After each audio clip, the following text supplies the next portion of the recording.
Olá, alunos, aqui é a professora Camila. A gente vai estar dando continuidade ao assunto sobre cartografia. Bom, a gente vai falar primeiro das convenções ou símbolos que se encontram, nos mapas, são os elementos naturais ou físicos.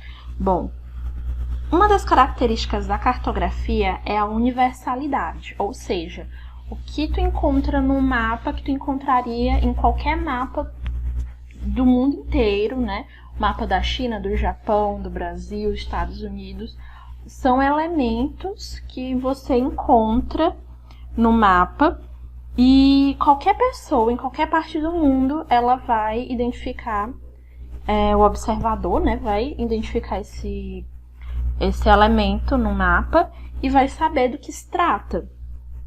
São símbolos usados que vão representar, por exemplo, fenômenos geográficos, como rio, cidade, rodovia, aeroporto, ou também pode identificar logradouros, casas, pode identificar alguma coisa nesse sentido. Aí a gente tem um guia de símbolos dos mapas, que pode identificar, por exemplo, a fronteira, que uma cidade faz com a outra, ou um município, ou ainda países, continentes, tem características também, como rios. E aí, quando se fala em símbolos do rio, não é só aquele símbolo que vai identificar o rio, ele pode estar também identificando até se é uma barragem, se é uma represa, se é um poço, se é um rio sazonal, ou se é um recife, um aqueduto, uma cachoeira, por exemplo. E as vias de comunicação, como rodovias, ferrovias, estradas, trilhas, aeroporto, balsas de trem, túneis ferroviários. E aí a gente vai ter algumas características, que a gente sabe, quando você olha, você consegue identificar que aquilo quer dizer determinada coisa. Por exemplo, a cor azul, ela sempre vai identificar água, ela sempre vai identificar hidrografia. Por exemplo, um trecho de um rio, um traço interrompido vai dizer que o rio é não perene. Mangue, isso aí tudo, tiver a cor azul, você já pensa logo, água. Solo, geralmente a cor dele vai ser castanho, então tu consegue identificar no mapa que essa cor castanha geralmente significa solo. Pode significar areia, castanho, rocha, pode significar alguma coisa desse tipo. Vegetação, geralmente tem a cor verde, geralmente não, sempre vai ter a cor verde. Por exemplo, florestas, parques, sempre vai ter essas cores. No mapa, as cores, elas são usadas para diferenciar esses fenômenos, como as variações de altitude ou de altimetria, por exemplo. E aí, tu vai ter elementos artificiais ou culturais do mapa. Por exemplo, um mapa de unidade política ou administrativa. Ele vai ter diversas cores em escala, pequena, por exemplo. Por quê? Porque mapas temáticos, eles vão representar a síntese de uma pesquisa, por exemplo. Em geral, é um parâmetro que vai ser destacado dentro do mapa. A localização de um sítio arqueológico, aspectos climáticos, alguma forma de relevo. O mapa físico inclui aspectos naturais, como a espisometria ou hidrografia. Por exemplo, um mapa político, ele pode ter informação de limite territorial, de unidade política, e aí, pela imagem, vocês conseguem observar que a gente tem unidades políticas, por exemplo, de localidade. A gente consegue saber onde é um centro urbano, o que é um povoado, uma propriedade rural, por exemplo. Elementos artificiais ou culturais, ou seja, a mesma localidade representada em escalas diferentes. E aí a gente consegue observar, dentro do mapa, por exemplo, o que é um bairro, o que é um curso d'água, o que é uma rodovia, o que são casas, logradouros, o que é, por exemplo, um aeroporto, o que é um rio, o que é uma estrada, tudo isso aí a gente consegue observar pegando esses elementos que tem dentro do mapa. Aí a gente tem os elementos artificiais ou culturais, né? Sistemas viários de comunicação, as rodovias, ferrovias, telefonia, energia elétrica, tudo isso aí a gente consegue observar dentro do mapa. Por exemplo, as rodovias, a gente consegue ver, né, que ela pode ter as vias, né, 2 ou mais vias, e a gente consegue observar aqui pelas figuras como é que elas estão representadas, como são esses sinais. Como é que tu consegue ver, por exemplo, o que é um poço, o que é um curso d'água, o que é um mangue, o que é um farol, por exemplo. Tudo isso aí a gente consegue observar dentro do mapa. Isso aqui são, então, elementos que em qualquer mapa vai estar igual. Bom, entrando na parte de altimetria, ou seja, na parte de relevo, a gente vai falar agora sobre as curvas de nível, que são representações topográficas. O que é uma curva de nível? Curva de nível são linhas de altitude. Elas vão representar pontos de igual altitude, ou cota. O valor aproximado dessa altitude, né, tem um método matemático que só pode ser traçado após obter, né, muitos pontos de altitude determinado geodesicamente.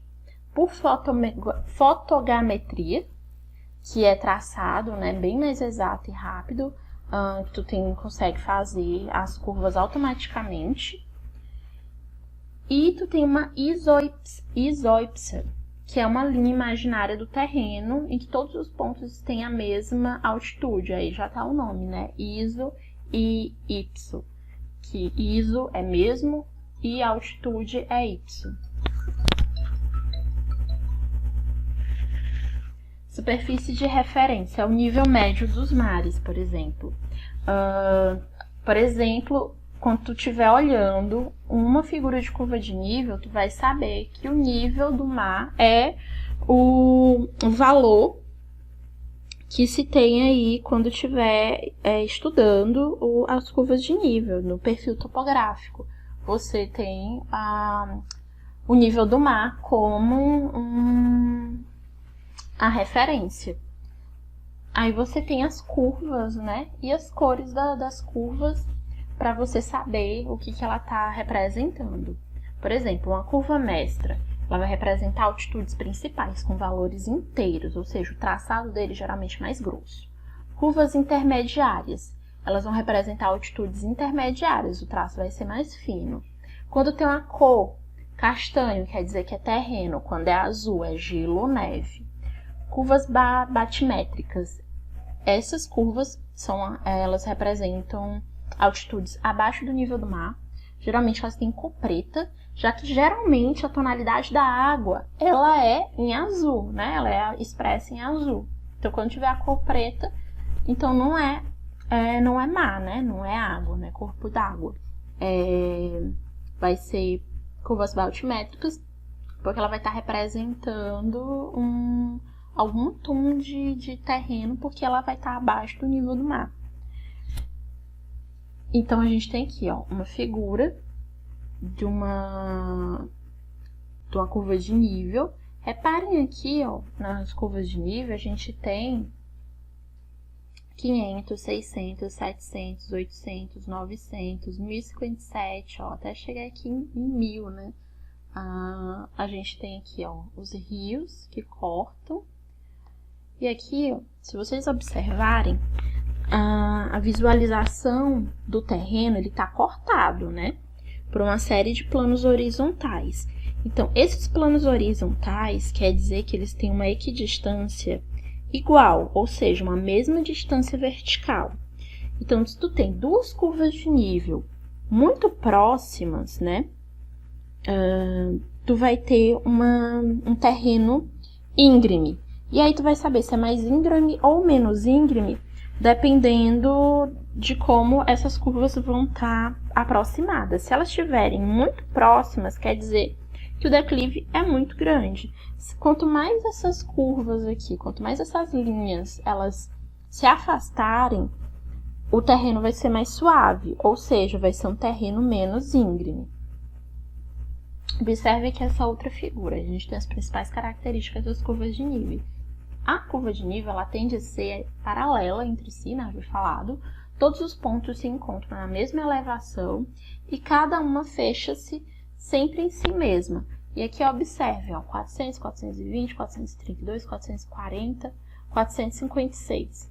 Isso daqui é a distância que está em 20, né? 20 metros, de 20 em 20. É aqui distância vertical, está de 20 em 20. E observem aqui que tu não tem declividades muito grandes. Por quê? Porque essas curvas de nível, elas estão um pouco, né, se afastando. Se elas estivessem bem próximas, aí tu ia ter umas declividades no terreno muito grandes, ou seja, o terreno ia ser muito íngreme. Quando se fala aqui em visualização do plano do terreno, pode-se construir um perfil topográfico, que é o que a gente vê aí na figura, um perfil topográfico. Para isso, escolhe-se o trecho para ser representado, aí se traça um mapa num segmento de reta e constrói-se um gráfico cartesiano, igual que a gente vê em matemática, né? Um plano cartesiano com uma reta cortada, né? E aí, onde tu vai ter um eixo num gráfico. Vai ter um eixo Y, por exemplo, e um eixo X. Aqui a gente não tem um plano cartesiano, porque não tem essa figura cortada, né? Não tem a gente não vai ter um gráfico, né? Então, a gente aí só tem as cotas de altitude. As principais características da curva de nível. A curva de nível nunca se cruza. Ela pode, né, se tocar em saltos de água ou despenhadeiros. Aí, observem que a curva de nível aqui, ó, ela faz o movimento de se tocar, porém, vai indicar o quê? Um curso de água, né? Vai ter provavelmente água por aqui. Geralmente, quando elas se cruzam, né, esses cursos de água, elas vão formar um V, com o vértice apontado, ou seja, para a nascente, onde nasce, né, o rio. As curvas de nível que formam um M, eles estão acima das confluências fluviais. Nunca, né, se cruzam, podendo se tocar em saltos de água ou despenhadeiros. Ela vai formar um M acima das confluências fluviais. De modo geral, pode formar um U nas elevações cuja base aponta para o pé da elevação. Em geral, né, ela só vai formar esse U nas elevações cuja a base aponta para o pé de elevação. Aí vocês podem estar observando nas figuras. O que mais que a gente pode estar falando sobre isso daqui? É que quando se fala de cota de nível, de curva de nível, né, para se cortar o segmento, deve-se transportar o gráfico e indicar ele por um ponto. Aí você liga os pontos para se obter o perfil topográfico. Vocês podem estar observando no material de vocês, na página 50, para vocês verem um perfil topográfico e ver como é essas curvas de nível e observarem como são essas altitudes em metros, né? Como é, por exemplo, uma superfície de referência, né? As curvas de nível e a altitude em metros. Não é nada muito difícil, porém precisa-se ter em mente que a curva de nível ela vai representar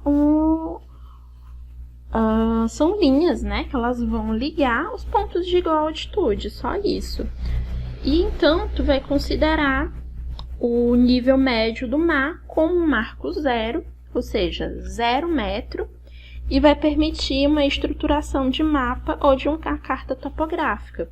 E esses algoritmos aqui, que vai acompanhar cada linha, são as cotas de altitude e vão indicar todos os pontos sob ela que tem igual altitude no relevo. Somente isso. Espero que vocês tenham entendido tudo. Façam o exercício do livro de vocês. Com esse assunto aqui, a gente vai ter acabado o assunto do livro de vocês. Façam o exercício da página 54 e da página 55. A gente se vê na próxima aula. Obrigada.